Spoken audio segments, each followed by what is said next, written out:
ইমা ভাবি তার দেবর অপুকে ডাকতে গিয়ে চমকে দাঁড়ায় দরজার পাশে। চুপি চুপি দরজার পর্দা ফাঁকা করে খাটে চোখ পড়তেই চমকে ওঠে ইমা। খাটের উপর অপু আর ইভা লিপ্ত মনের আনন্দে, অথচ এদিকে যে দরজা খোলা তাদের কোনো খেয়ালই নেই। ইমা অপু আর ইভার এমন দৃশ্য দেখে নিজের মনের অজান্তেই তার শরীরের শিহরণ জেগে ওঠে। পর্দার আড়ালে নীলজ্জের মতো এক দৃষ্টিতে চেয়ে আছে অপু আর ইভার একান্ত গোপন মুহূর্তের আনন্দমুখর দৃশ্যর দিকে। চোখের সামনে অপু লুটিয়ে পড়ল খাটের উপর। ইভা মনের সুখে খাটের উপর বসে শরীরের কাপড় ঠিক করতে করতে বলল, এখন আবার ঘুমিয়ে যেও না, আমি গোসল করে এসে তোমার জন্য নাস্তা রেডি করছি।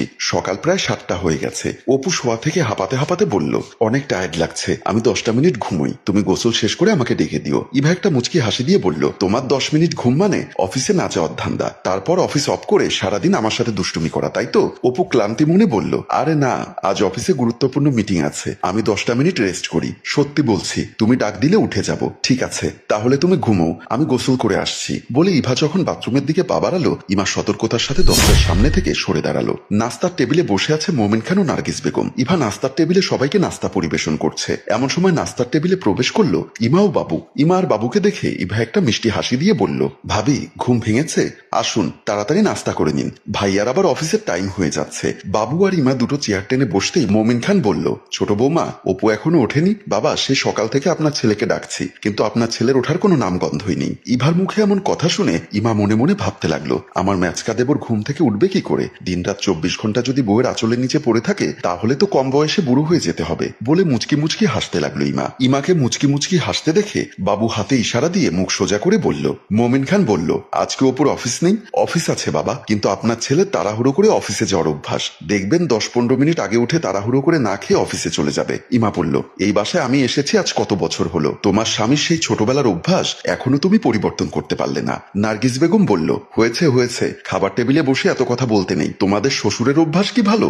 সকালে ঘুম থেকে জাগাতে হলে তোমার শ্বশুরকে হাতির দিয়ে টানাতে হয়। নার্গিস বেগমের মুখে এমন কথা শুনে সবাই হাহা করে হাসতে লাগলো। আর মোমিন খান এক দৃষ্টিতে অভিমানী ভঙ্গিমায় নার্গিস বেগমের দিকে হা করে তাকিয়ে আছে। বেডরুমে শুয়ে আছে ইভা, মাথার এক পাশে ইমা, অন্য পাশে নার্গিস বেগম বসে ইভার মাথায় হাত বোলাচ্ছে। মোমিন খান আর বাবু ডাক্তারের পেছনে দাঁড়িয়ে আছে চিন্তিত মনে। ডাক্তার সাইফুল ইভাকে ভালো করে চেক আপ করে বলল, খান সাহেব, চিন্তার কোনো কারণ নেই, আপনি দাদা হতে যাচ্ছেন। ডাক্তারের মুখে এমন কথা শুনে মুহূর্তের মধ্যে রুমের ভেতর আনন্দের ঝলকানি বইতে লাগলো। মোমিন খান আলহামদুলিল্লাহ বলে আল্লাহর শুকরিয়া আদায় করতে লাগলো। কিন্তু ইমার মনে মুহূর্তের মধ্যে কালো মেঘের ছায়ার মতো এক বুক অভিমান ভর করেছে। নিজেকে আজ বড় অসহায় মনে হচ্ছে ইমার। এই বাড়িতে বউ হয়ে এসেছে ইমা প্রায় 5 বছর হয়ে গেছে, অথচ এখনো পর্যন্ত কোনো ছেলে মেয়ের মুখ দেখেনি ইমা। সবার মুখে হাসির আভাস, কিন্তু ইমার মনে একটুও সুখ নেই। মোমিন খান বড় ছেলে বাবুকে বলল, কি হলো, হা করে বোকার মতো দাঁড়িয়ে আছিস কেন?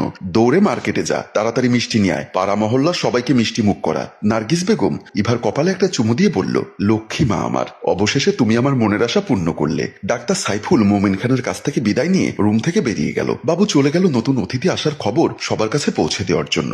ইমা মন খারাপ করে খাটের এক কোণে বসে আছে। এমন সময় বাবু রুমে প্রবেশ করে ইমাকে মন খারাপ করে থাকতে দেখে বলল, কি হলো, তুমি মন খারাপ করে বসে আছো যে? মন খারাপ করবো না তো কি করবো বলো শুনি? আমাদের বিয়ের আজ কত বছর হয়ে গেল, কতদিন ধরে বলেছে আমাকে একটা বাচ্চা দাও বাচ্চা দাও, কিন্তু সেদিকে তোমার কোনো খেয়াল নেই। ইমার কথা শুনে বাবু আনমনা হয়ে বলল, আমি কি চেষ্টা কম করছি? হচ্ছে না তো আমি কি করব? ডাক্তার কবিরাজ তো কম দেখাচ্ছি না। ইমা কাদু কাদু গলায় বলল, এই বাসাতে আমার আর কোনো মূল্যই নেই। ইভা মা হতে যাচ্ছে, এখন সবাই ইভাকে মাথায় তুলে রাখবে। আহ ইমা, তুমি বিষয়টাকে এভাবে নিচ্ছ কেন?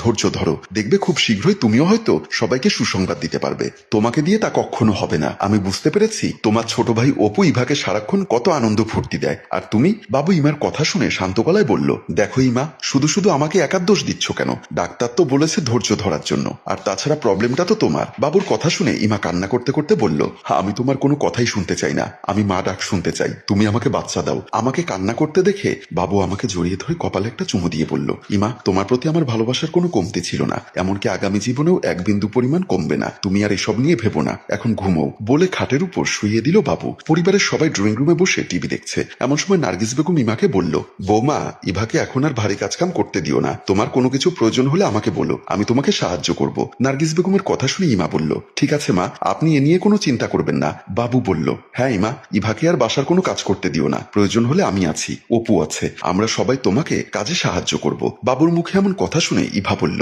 কি যে বলেন না ভাইয়া, আপনারা শুধু শুধু আমাকে নিয়ে টেনশন করছেন। অপু বলল, সবার টেনশন তো হবেই, আমাদের বাসায় প্রথম অতিথি আসছে, আমাদের সবার আনন্দের কেন্দ্রবিন্দু হচ্ছ এখন তুমি। আজকের পর থেকে তোমার আর বাসার কোনো কাজ করতে হবে না। এক একজনের মুখে এক এক কথা শুনে ইমার মুখটা কেমন যেন মলিন হয়ে গেছে। ইমা নিজেকে নিজেই দোষ দিতে লাগলো, যতই দিন যাচ্ছে আমার মা হওয়ার ইচ্ছাটা যেন আরো দুরাশা হয়ে উঠছে। এমন সময় মোমেন খান বলল, আমাদের বাসায় প্রথম দাদু ভাই আসবে, বিষয়টা ভাবতেই আমার কেমন যেন লাগে, বুঝতে পেরেছো নার্গিস? এভাবেই একের পর এক অনাগত শিশুকে নিয়ে খোশ গল্পে মেতে উঠেছে আমাদের ড্রয়িং রুম। ইমা বেডরুমে ঘুমিয়ে আছে। এমন সময় নার্গিস বেগম এসে ইমাকে ডাকতে লাগলো। নার্গিস বেগমের ডাক শুনে ইমা ঘুম থেকে উঠে খাটের উপর বসে বলল, কি হলো মা, ডাকছেন কেন? ইমার কথা শুনে নার্গিস বেগম কর্কশ গলায় বলল, বেলা কটা বাজে, এখনো যে নবাবের বেটির মতো ঘুমোচ্ছ? বাসার কামকাজ কে করবে? না বাসায় কোনো কাজের মেয়ে রেখেছো? মা, আজ দুদিন ধরে আমার শরীরটা খুব খারাপ করেছে, কথায় আছে ঘুম থেকে উঠতে পারছি না। ঘুম থেকে উঠতে না পারলে বাসার এতগুলো মানুষের কাজ কে করবে শুনি? এদিকে ছোট বৌমার দিন ঘনিয়ে আসছে, অন্যদিকে বাবু অপু তাদের অফিস, তোমার শ্বশুর ঠিকমতো ওষুধ না খেলে শরীর খারাপ করবে। এ সব কিছুতে এমনি এমনি ফেলে রাখা যাবে না বলো, এগুলো তো তোমাকে তোমার দায়িত্ব নিয়েই করতে হবে। জি মা, বুঝতে পেরেছি, তাহলে তাড়াতাড়ি ওঠো, যাও, বাসায় অনেক কাজ পড়ে আছে, কাজগুলো শেষ করে ফেলো। নার্গিস বেগম রুম থেকে বেরিয়ে গেল আর খাটের উপর বসে ভাবতে লাগলো, এই তো কদিন আগেই পরিবারের লোকজন তার সাথে কত সুন্দর ব্যবহার করত, অথচ যখনই ইভা গর্ভবতী হয়েছে ঠিক তখন থেকেই বাড়ির মানুষগুলো কেমন যেন বদলে গেছে। ইমার কাছে সবাইকে কেমন যেন অপরিচিত মনে হচ্ছে। ইমা তার এই সংসারে আসার অতীতের দিনগুলোর কথা ভাবছে আর দুচোখ বেয়ে জল গড়িয়ে পড়ছে। ইমা ড্রয়িং রুমে বসে কান্না করছে, বাসার সবাই এখন আমার সাথে খারাপ ব্যবহার করে। এমন সময় ইভা ড্রয়িং রুমে প্রবেশ করে ইমার পাশে বসে বলল, কি হয়েছে ভাবি, আপনি এভাবে মন খারাপ করে বসে আছেন যে? ইমা চোখের জল মুছতে মুছতে বলল, এই বাড়িতে আমার কোনো সম্মান নেই, সবাই কেমন যেন আমার সাথে খারাপ ব্যবহার করে, আমি মা হতে পারছি না, সেটা কি আমার দোষ? আজ কয়েকটা দিন ধরেই সবাই কেমন যেন অপরিচিত হয়ে গেছে, বলে ফুপিয়ে ফুপিয়ে কান্না করতে লাগলো ইমা। ইভা ইমার মাথায় হাত রেখে কিছু বলতে যাবে, এমন সময় ইমা আবারও বলে উঠল, থাক বোন, আমাকে এত দরদ দেখাতে হবে না, সারাটা দিন কাজের বুয়ার মতো এই বাসায় কাজ করে যাচ্ছি, দিন শেষে আমার সবার কথা শুনতে হয়। এভাবে একটার পর একটা কথা ইমা বলতে বলতে হঠাৎ সেন্সলেস হয়ে সোফাতে এলিয়ে পড়ে। আমাকে এমন সেন্সলেস হতে দেখে ইভা কি করবে কিছুই বুঝতে পারছে না। প্রথমে ইভা ইমাকে ধরে তোলার চেষ্টা করছে, কিন্তু ইভা প্রেগনেন্ট অবস্থায় ইমাকে তুলতে পারছে না, তাই তাড়াতাড়ি করে মা বাবা বলে ডাকতে লাগলো। ইভার ডাক শুনে দৌড়ে এসে ড্রয়িং রুমে প্রবেশ করলো মোমিন খান আর নার্গিস বেগম। ইমাকে এই অবস্থায় পড়ে থাকতে দেখে নার্গিস বেগম আর মোমিন খান তাড়াহুড়ো করে ধরে তুলে হসপিটালের দিকে নিয়ে যায়। হসপিটালের বেডে শুয়ে আছে ইমা, ইমার মাথার পাশে দাঁড়িয়ে আছে ইভা। এমন সময় ইমার জ্ঞান ফিরে আসলো। ইমা চোখ খুলেই দেখতে পেল ইভা তার মাথার পাশে দাঁড়িয়ে আছে। ইমার জ্ঞান ফিরে আসতে দেখে ইভা আল্লাহকে ধন্যবাদ জানিয়ে বলল, ভাবি, জীবনে প্রথম আমি মা হতে চলেছি, আমার এই কঠিন মুহূর্তে আপনি আমার বোন হয়ে আমার পাশে থাকবেন না? ভাবি, আপনি মা হতে পারেননি তো কি হয়েছে, আমার পেটের বাচ্চা কি আপনার সন্তান না? তাকে কি আপনি আদর স্নেহ ভালোবাসা দিবেন না? আমার সন্তানকে কি আপনি মায়ের ভালোবাসা দিয়ে লালন পালন করবেন না? সবকিছু যদি ঠিকঠাক থাকে সে আমাকে মা ডাকলেও আপনাকে তো বড় মা ডাকবে, তাই না? ভাবি, আপনি আমার থেকে অনেক জ্ঞানী মানুষ, একটা কথা কি জানেন, শুধু সন্তান জন্ম দিলেই মা হওয়া যায় না, পৃথিবীর সকল নারী মা। ভাবি, আমার এই পেটের সন্তান পৃথিবীতে আসার জন্য আপনার অবদান আমি কোনোদিন ভুলবো না, আমার যাতে কষ্ট না হয় সেদিকে আপনি কত খেয়াল রাখেন ভাবি, তা আমার আপন বোনও মনে হয় খেয়াল রাখবে না। ইভার মুখে এমন কথা শুনে ইমার মুখটা যেন আনন্দে ঝলমলিয়ে উঠল। ইমা আস্তে আস্তে শোয়া থেকে উঠে বসে ইভাকে জড়িয়ে ধরে বলল, সত্যিই তো ইভা, তুমি যেভাবে চিন্তা করছো আমি তো কখনো সেভাবে চিন্তা করিনি, আসলে আমি কি উল্টাপাল্টা ভেবে ফেলেছি কিছুই বুঝতে পারছি না। ইভা বোন আমার, তোমার সন্তান আমাকে বড় মা বলে ডাকবে তো?